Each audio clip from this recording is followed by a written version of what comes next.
thanks for everybody for taking some time during this surreal period that we're in. I'm confident that everyone on the call will take something away from this that'll help them make steps forward, if not transform their mindset and ultimately their organization's upward trajectory. My name's Patrick King. I've been the founder of Imagine since 2004. And we're a branding and marketing agency that we do more than ads, social media plans, logos, websites. We often serve as a business growth consultant that helps clients solve challenges that aren't always solved by marketing. This webinar is about helping you do more than stay afloat during this crisis. It's about transformation, and positive transformation starts by harnessing one thing: innovation.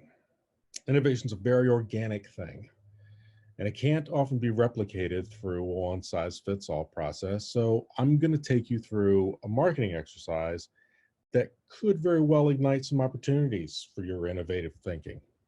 And I won't just leave it there, though. We're going to go through some current examples of how other businesses, including a couple of our clients, both local and in a part of the country, how they've adapted to the times and have found remarkable success as a result.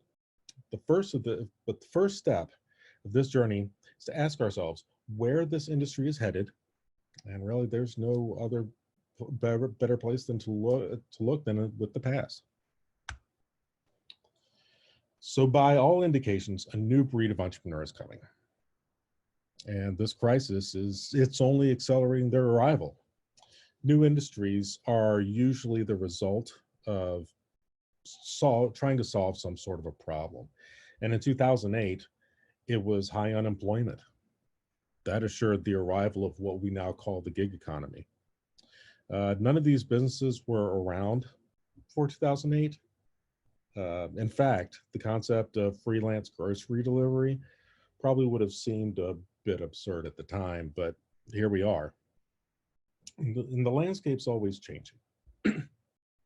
Over the next couple months, what we'll find, I think, is that it'll change more quickly, and that's out of necessity. All of the companies you see here found a new way to use technology in a space or in ways it had never been used before. And as existing entrepreneurs, many of you have a leg up on this evolution of industry. You already have customers. You've interacted with them, heard their complaints, their criticisms, probably far more than you'd like, I'm sure. And you have a deep understanding of your industry. So with that, let's learn to access the insights that you already have to learn how your business can evolve. The first thing we need to do is organize all the information that we have into something workable. In many, if not all of our cases, we reach out to different types of customers, members, donors, etc., and they all have their own unique personalities. But we can classify them into manageable buckets. And this is through an exercise called persona development. This is where we take an identity or a face or a persona and attach that to a similar segment of our overall audience, groups of people that have a whole lot in common. For this exercise, we're going to pretend that we're a restaurant, frankly, because it's one of the industry's hardest hit, and therefore it's one of the biggest challenges to solve. There are many different industries represented on this call, but the fundamentals stay the same, and they will apply to all of your businesses. First, we'll give him a name that's unique to this segment, and we'll call him Family Man Fred. He's 25 to 34, as you can see here. He's married, has a couple small kids, but nowadays they're all cooped up together. And he can telecommute from home, but as anyone in his situation knows, it is not easy. He doesn't spend a lot of time on social media, as you can see. Instead, he prefers the quick response of chatbots, SMS, email. But the reviews of others, when he's doing his research on a business, he pays little to no attention with advertising. Instead, he relies on the reviews of others. And this persona, he's not a foodie. And he doesn't have a lot of time to figure out what's for dinner either. What's on his mind right now is keeping his job, making sure the family's safe, and making sure that parents stay at home. So you're not going to get a lot of time or a lot of headspace from this persona. By this point, you're probably wondering how I got so much information about a subset of people. Well, there are 3 ways that you can get this type of information for your business. And that's your existing customer database, surveys if you've done them, focus groups if you've done them, and third-party data. Many, if not most of you, are using Google Analytics on your website. I know at least some of you are because we set it up for you. If you don't have it, send me an email or message. I'm going to put my contact information back on the screen at the end. Send me an email going, hey, I need Google Analytics set up. We'll get it set up for you for free. I don't get a cut out of it. It's just, I think it's that important. Anybody that uses Facebook for their organization has access to Facebook Insights. It's all part of your company page admin. If you use something like Hootsuite, even better. Your point of sale, if you're a retail or restaurant, or your email marketing platforms have data that you can use as well. Quick note about MailChimp, since we're on the subject. If you never used MailChimp and have only used you've only used their free plan, we're offering 4 free months of their standard plan to anybody that wants to sign up. Imagine's a MailChimp partner, and it's something that the MailChimp is offering through their partners. As I was writing this, I should probably do our data webinar again. I'll do that in the coming weeks. Anyway, with the following tools, some like Square, SpotHopper, they're more focused towards retail or restaurants. Those are optional. You can get the data you need to pull together some impressive personas just off Google Analytics, your email marketing, and whatever social media tracking that you have. So let's go back to Family Man Fred and see where you can get this information, or how we got this information, and how it all comes together. The data in the orange blocks can all be pulled from reading Google Analytics. All that information just from one place. The data in the green blocks can be gathered in a number of ways. You can review your email marketing campaigns to see which subject lines got the most opens, which links had the most click-throughs, and so on. If you've done periodic surveys, there can be insights gleaned immediately that way. You can also check your social media accounts to see which posts receive the most engagement. The survey option is more direct, but all options are reliable for this type of persona development exercise. You'll see that there are a lot of things on here, but when you're building your personas, there are only 3 that are critical, 3 that you must have. And those are, you need their challenges, you need their demographics, and you need their goals. So their demographics are age, income, and so on. Their geographic location, right? For goals, it's what do they care about? What are they trying to accomplish? In the case of the persona that we just went through, we were talking about somebody that doesn't even think about us until that very brief moment in time where they need to order something, right? So their goals may be completely different from what you think they are, and also their frustrations. And this is where we find opportunity, and this is where we find innovation, is with what their frustrations are. And that's your problem to solve, right? The persona structure I used here, this persona builder, it's available for free. Go ahead and screenshot the URL, or I'll be sending the slide deck out later on. It's provided by a company called HubSpot. I believe they give you up to 3 personas you can run at the same time. This will greatly improve not only your marketing, but your understanding of your customers. It will improve customer experience, and it will also help you adapt and find new ways to solve their problems.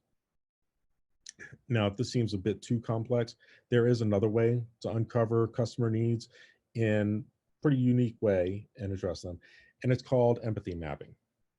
If you've ever done a SWOT analysis, then empathy mapping is going to be very familiar. What you're doing is filling out the first 2 columns, so says and does, and thinks and feels, based on your social media engagement, in-person conversations, surveys, a lot of that data that we talked about before. Then you complete the 3rd column, the one all the way on the right, with their biggest frustrations, and then what matters the most to them. And the 3rd column, as I talked about in the previous slide, that's where you're going to find a lot of inspiration for creative approaches. Okay. Now, let's populate this with family man Fred, right? So he says, I only have 5 minutes. I don't want to go to the grocery store. So he orders online. He's typically the one in charge of feeding family. I don't know why, he just is. What he thinks, and usually what he thinks, you can find that stuff out by the actions they take, not the words they say. So if they're interested in one email and not others, you can tell that's something that really jives with them. Okay. But this one is pretty common sense. I need to put in as much work time as I can so I can justify my job. All right. So feelings, and I think this, we might all be able to relate to this: pressure, preoccupation, urgency. There's anxiety in the air. Things are stressful. So pains, it's very little time, and he's got a lot of stuff on his mind. As I said, we're not going to get a lot of his attention. And his gains, get his family fed. As a matter of fact, if you can do more than 1 meal and there's a good price with 1 delivery, I only have to order once, even better. So all this is called empathy mapping. All right. Now, this persona, it's not necessarily fictional, and we'll get to that in a little bit. But you may be asking yourself, wait a minute, aren't we all locked down except for like delivery people and police and first responders? Aren't we all locked down? And that's not necessarily true. In fact, there are a lot of industries, right? There are a lot of industries with a lot of employees that are still open and working. This list was just taken from from an article about the stay-at-home order that was issued this week. These are the businesses that are allowed to stay open. So we're not all stuck at home, but so there is still activity. Mm-hmm. So let's talk about how other businesses have done it. As I said, the persona before isn't necessarily fictional. The first is a company called Cuban Gypsy Pantry, and it's a small chain of restaurants down in Charleston, South Carolina. We just completed the grand opening of their new location in North Charleston in February, and this was a massive location. And then this happened. So needless to say, there was a lot of anxiety. So we had to rely on insights from other locations, other sources, to complete this persona exercise. We also couldn't make it location specific because there were multiple locations. Instead, we developed one plan company-wide. Their food is absolutely amazing. If you go on to Yelp, Google, TripAdvisor, you'll see that people rave about it nonstop. But their model of family-style dinners made your regular delivery service complicated. So So we're doing bulk meals that can feed families for a couple days instead of just one meal at a time. And that creates a point of difference because since no other restaurants in that area are doing this bulk, prepackaged frozen model of food, it's amazing. Um, there's not a lot of competition, so there's no real need to lower your margins.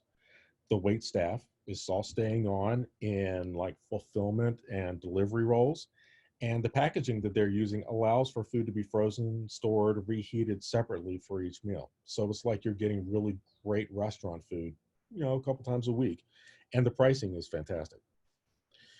This social media post that I have on the screen, this was from Monday. Within 24 hours, and a very modest boost. I think it was like between 10 and $20. It had reached almost 10,000 people, and their Facebook page, website, and phone are still going nonstop with orders. And we've been rolling out this plan for the past week and a half. So it's been going fantastic. As a matter of fact, it may be something that they stick with in the long term. For the next case study, let's go with someone local. Anybody that knows Sinestro Brewing Company would understand when I say they're one of our fun clients. The people are fun, the place is fun, so the work is naturally going to be fun. This case study didn't necessarily need any research.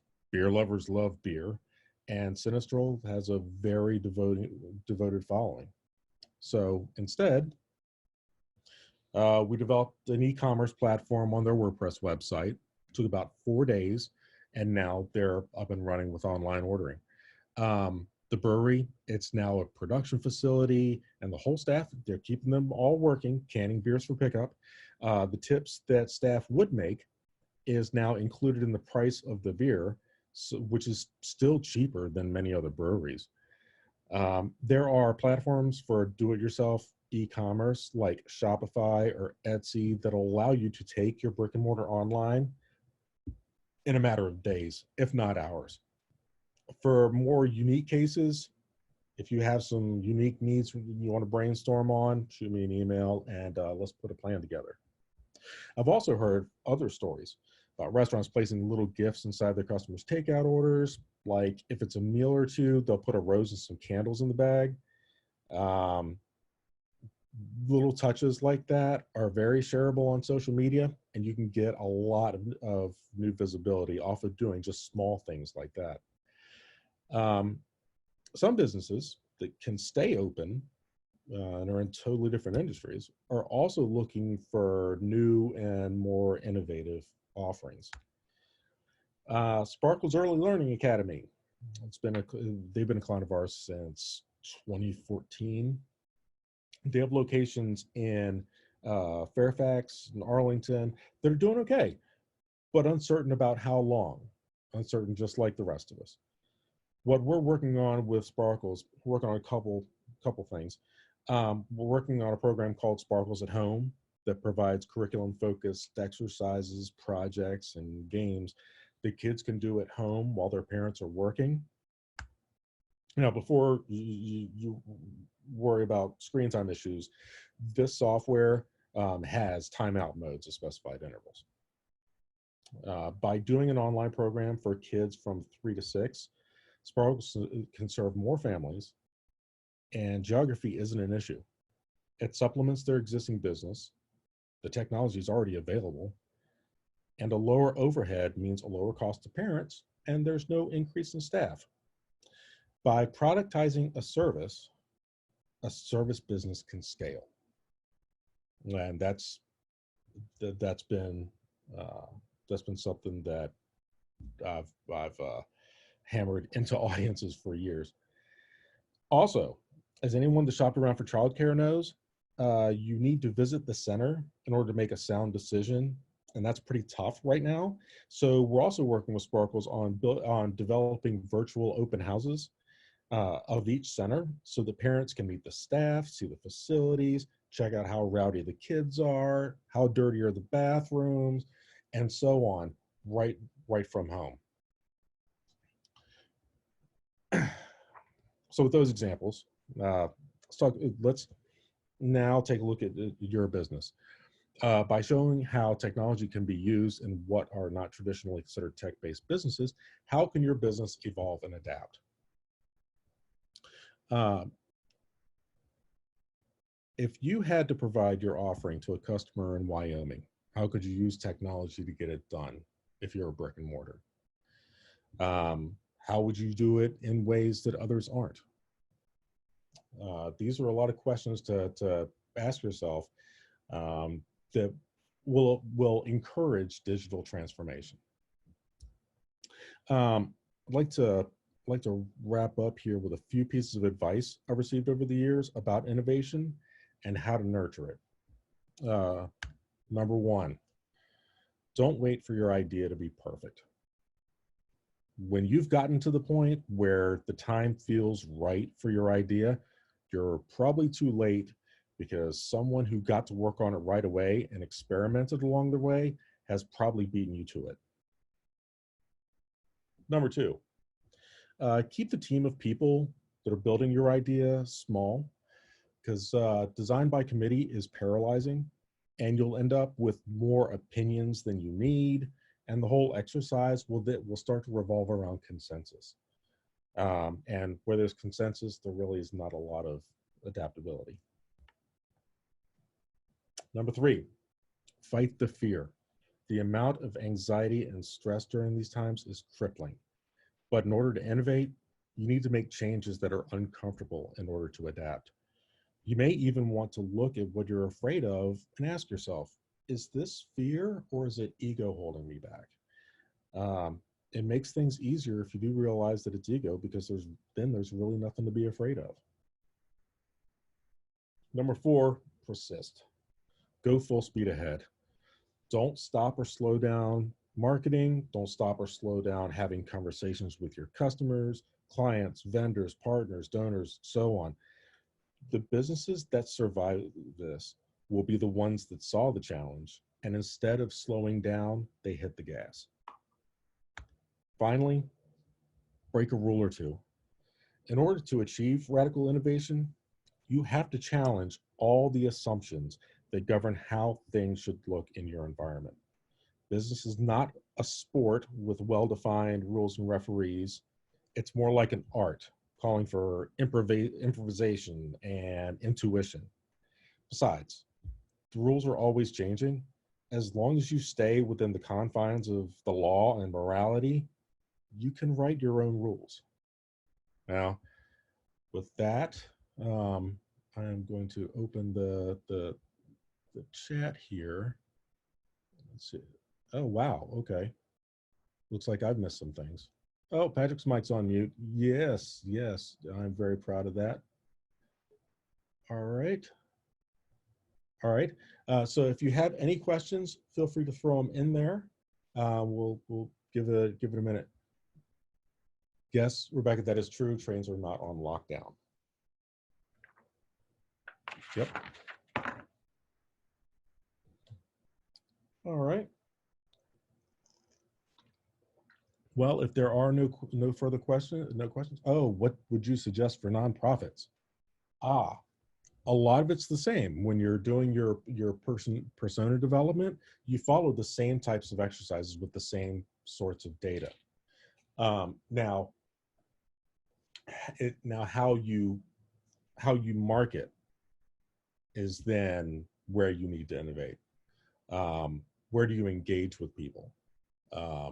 That's the point of innovation, not necessarily in the mission, because that isn't going to change that much.